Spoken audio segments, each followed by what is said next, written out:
Bueno, ¿qué tal? Buenos días, buenas tardes. Estamos de regreso en las jornadas agrícolas y obviamente que en esta sentencia de información tenemos a alguien muy particular, nada menos que al director, al Managing Director de Mercados Agrícolas, el señor Tim Andriesen, a quien le vamos a dar la bienvenida y vamos a platicar cosas muy interesantes alrededor de lo que está haciendo el CME, el Chicago Mercantile Exchange, una institución que obviamente nos apoya, que viene con nosotros, pero no nada más en el acomodo de la información que ponemos, sino en la acción. Están justo ahí ofreciendo estructuras y estrategias, y instrumentos principalmente que nos permiten hacer esta planeación de administrar riesgos y tomar acción sobre lo que se está planteando. Finalmente es donde vamos a tener un espacio de mucha intención. Así es de que le decimos a Tim, good morning, good afternoon, how are you, Tim? How's things? I'm great. It's a little colder in Chicago than I'd like it to be, but if that's the worst thing I have to deal with, I'm good with that. Hopefully we get warmed up because, not long ago it was still, staring out of my window and I saw snow coming, which is something I was not expecting at this time of the year. But that's how things are. And obviously that creates volatility and movement and so on. Team, let me start if you don't mind. Can you go and in a short way tell us what the CME is and a little of what the story is behind the CME. But, if it was me, your son, and you're trying to explain me where you work at, what will you tell me? So, the CME is the world's largest, most diverse derivatives exchange. And we came about by the merger of the Chicago Mercantile Exchange, which was historically where livestock traded, with the Chicago Board of Trade, which is historically where grains traded. That happened in 2007. So it's very funny when I travel the world, I'll say I work for CME Group and they go, who? And I go, the Board of Trade. And they go, oh yeah, the Board of Trade. Since then, we've acquired the NYMEX, which is an energy exchange, COMEX, which is a metals exchange, and then in 2012, the Kansas City Board of Trades, which brought us a hard wheat contract. So we're very much the largest global exchange for agricultural products. So in that sense, obviously, you and your team are always searching for solutions when you talk to end users and clients and, helping them create something that allows them to control their destiny and not just depend on, the backs and forths of weather, as we spoke, or geopolitical issues or so on. So there are certain instruments that can help or solve for those lack of certainties. So we are clear that we have corn contracts and we have soybeans and soybean meal and soybean oil and wheats and so on. And we know that that's been there for a while. But the CME has also established solutions for more specific needs, if you will, or creating new things and exciting things, just like what you did with South American contract just recently. In that end, can you tell us more about that contract? Sure. Let me just go back a little bit about what you just said. I mean, if you look at the contracts that we've had, the legacy contracts, they've been around for 140 years. I mean, they were started many, many years ago and originally were forwards with physical delivery, and eventually we pioneered the concept of a futures contract. So these contracts have been around for a very, very long time. They're the global benchmarks. And, if you go virtually anywhere in the world and you say, what's the price of soybeans or what's the price of corn, you're likely to get the answer, well, here's where the futures are trading. But, something's happened over a lot of the last few years, and that is all of these contracts came about because the United States was a residual supplier of these products to the world. We're not anymore. I mean, you've seen a tremendous growth in South America in production of soy products and of grains. You've seen tremendous growth in the Black Sea region. And as that happened, for many of our customers, particularly in those areas, our contracts weren't as good a hedge. So several years ago, we sat down and we said, well, what do we need to do? And the answer was we need to start to develop regional price discovery products. And probably the first one of these that really took off was we have a Black Sea wheat contract. And that represents the price of wheat in the Black Sea. It is not as liquid as our existing wheat contract, but it is a much more effective hedge. And as we've looked around the world, we've looked at a number of different products. We have a Malaysian palm oil product. We have an Australian wheat product. We have a Black Sea corn product. And most recently, we have a South American soybean product that reflects the price of soybeans at Santos for export. And what we're trying to look at there is providing people with a more effective hedge, because there will be times where you'll have very different supply and demand situations in North America versus South America. And being able to take advantage of that, either trade the spread or synthetically trade the basis, we think is an important tool for people when they want to manage risk. Well, in that sense, we've learned more, and the purpose of this seminar is not only to expand those available products for specific needs and specific trades. And we've seen that, like right now, for instance, that Black Sea contract has been a benchmark.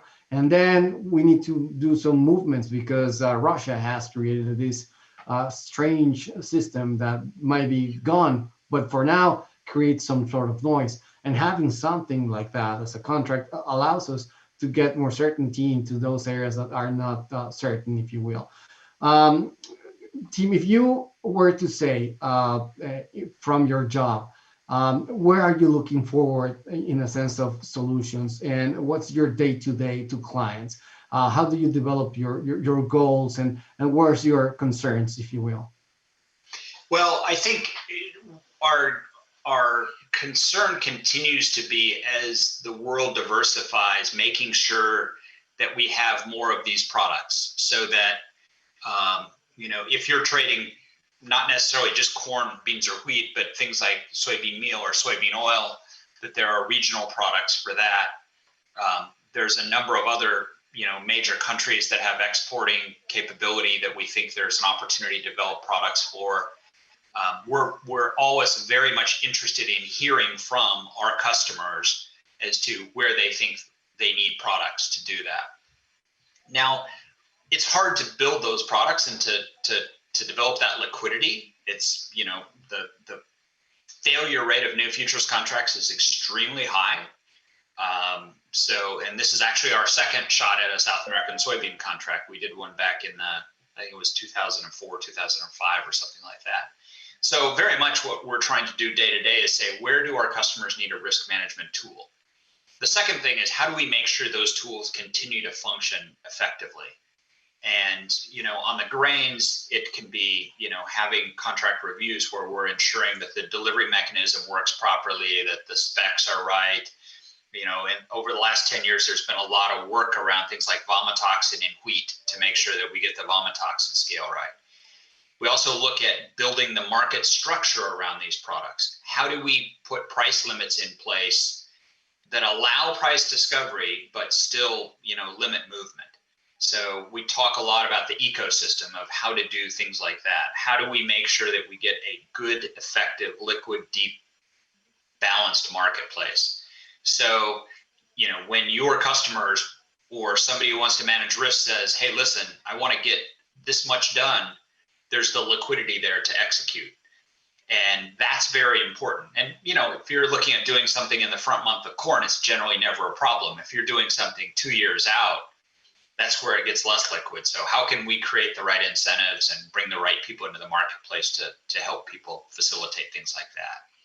So those are the kind of things that we're spending a lot of time focused on is new products and ensuring the effectiveness of the existing products.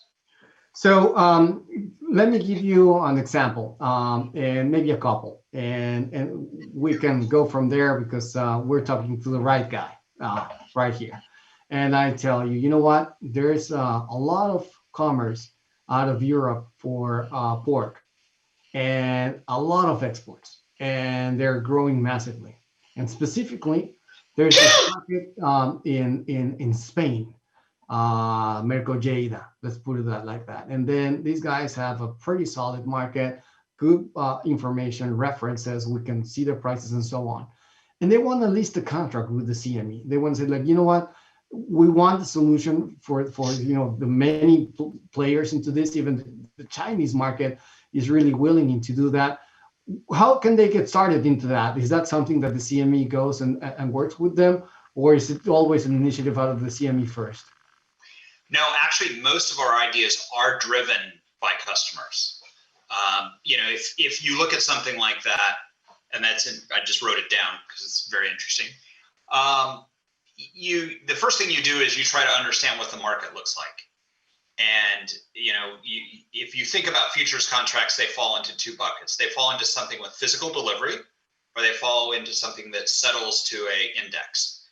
So a contract settling to an index is a much easier contract. So if you look at our lean hog contract in the US, for example, it settles to USDA data and an index. So the first thing you have to do is identify, is this going to be physically delivered, or is there a price index that everybody looks at and says, yes, that truly reflects the price for pork. If you have an index, then the next thing to do is to start to engaging with customers and making sure there's a nice balanced market. There are plenty of markets out there that are just so one-sided in terms of demand or supply that you're not going to get a market that will discover price effectively. You really need something where you have buyers and sellers on both sides. And I'm not talking about speculators, but I'm talking about commercial buyers and sellers. So that's the next thing we look to do is who is out there and how can we do that? Is there good information so people can see the market is transparent? If we start to see those things, that's where we start to get really interested in potentially, launching a product. Clearly, you need to understand the regulatory environment and some of those things as well. But we're very much driven by customers. And, if customers come to us and say, listen, here's something you should look at, we will definitely dig into it. And, we think that is the best way to build a product. The biggest driver for our desire to build a product in particular is when we see customers trading something and we see where we can take that from, a small amount of trade to a much more liquid, much more transparent marketplace by putting it in a futures context. Well, we know that the exchange gives us certainty, allows us to do the price discovery, and it's a framework that works fantastic, and you're protected. You're well taken care of in that sense, so it's great. Well, I showed you in practice and live conversation about an idea and how the CME is always looking forward to create and find a solution. So we have a lot of clients and users that are listening to this broadcast right now that can reach out and really, propose, something that can be of help so that the risk management they're trying to achieve gets more clear. And especially in our region, that is going to be one of those of growth, of a lot of strength, very connected to the agricultural world, if you will, and many others as well. But there's a lot of potential. So, team, just to let you express any comment to our viewers, I'll give you the last words. So here's a message you want to expand to the region. So I'll let you go at it. Look, I would just say we appreciate our commercial customers. They are our reason for being. The markets have changed dramatically in my lifetime. I remember the first time I went down on the trading floor in Chicago and was just amazed by it. And, now trading is taking place electronically. There's a lot of change going on, but at the center of that for us is always trying to figure out how to create value for the customer, how to create more transparency, more access, all of that sort of thing. So thank you very much for your business. We'd love to hear your ideas about, new ideas for products and ways that we can make our markets better. Team, thank you for being with us. And thank you for the institution also to go along with this venture into our region, always supporting, always listening, always alongside, always there. So we appreciate you. Be well, be healthy, fully vaccinated, ready to go. And hopefully we get these guys we have behind us soon in the floors, and we have something to show when clients come over, because we'll get back to normal. So we will. Thank you so much, Steve. Thanks.